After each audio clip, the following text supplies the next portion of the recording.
Hi, my name is Ashton Wagner, and today I wanted to talk about altruism and what makes an act altruistic. Um, so, I wanted to start by sharing an experience that I had of one of the most helpful acts of service that I've received, which was actually a very small one. But I wanted to start with a quote um, by President Spencer W. Kimball, who was a prophet of the LDS Church, and he said that God does watch over us and does notice us, but it is usually through someone else that he meets our needs. And I think that this is a very true phrase. Um, so, one of my good friends, Paul, I actually met him because one day he gave me a ride to school. Um, so, I normally drive to school because I live a fair distance away, but um, the middle of last semester, I started taking a new medication that made me drowsy, and the first few days of taking it, I was unable to drive, but I had to go to class. So I was asking around for help, and Paul volunteered almost immediately to give me a ride. And I didn't really think much of it until the next day when he did agree to get up very early to take me to school.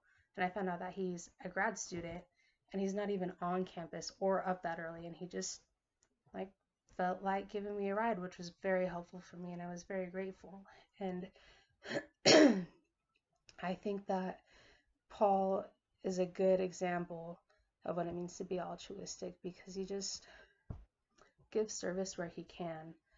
Um, so in my opinion, I think that true altruism does exist and it's attainable regardless of the fact that every act of service has some inevitable element of self-interest.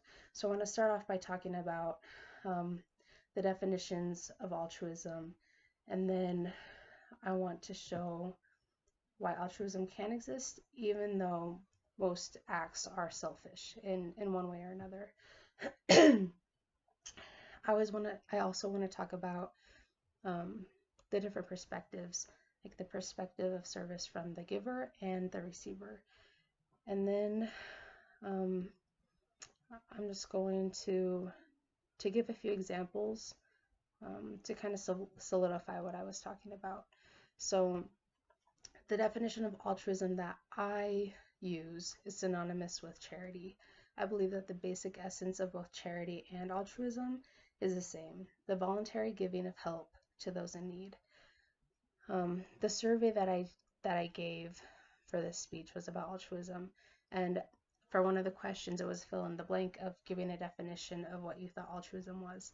And some of the more common definitions um, included concern for the welfare of others or selfless service, doing service without the expectation of getting something in return, doing good because of the desire to do good, and charity in itself.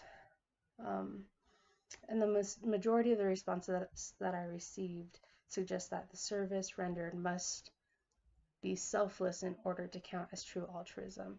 But I want to talk, I found a couple of quotes that help um, give different light to this idea, because helping somebody else generally involves some cost or risk to you in some way or another. And I found a quote by Neil Burton, who is a doctor from Psychology Today. And he says, this is kind of a longer quote, but he said, there can be no such thing as an altruistic act that does not involve some element of self-interest. No such thing, for example, as an altruistic act that does not lead to some degree, no matter how small, of pride or satisfaction. Therefore, an act should not be written off as selfish or self-motivated simply because it includes some inevitable element of self-interest. The act can still be counted as altruistic if the selfish element is accidental, or if not accidental, then secondary, or if neither accidental nor secondary, then undetermining, end quote. So I like this because he says that you can be altruistic even though you're getting something out of the service. And Gordon B. Hinckley, who was also a prophet of the LDS Church, had a similar opinion. He said that one of the great ironies of life is this: he or she who serves almost always benefits more than he or she who is served. Which is an interesting idea because we give service to help others, but at the same time we're helping ourselves. But that doesn't make the act selfish by any means. I've been on both ends of service, like giving service and receiving service. And I know that I've been very grateful to receive service, even if it's something small, like somebody bringing my family dinner or somebody offering to give me a ride. But on the other hand, sometimes I give service and I'm not necessarily doing it because I just want to be there or because I want to help. Sometimes I give service for credit for a class or because my friends are going to a service project and I want to be with them.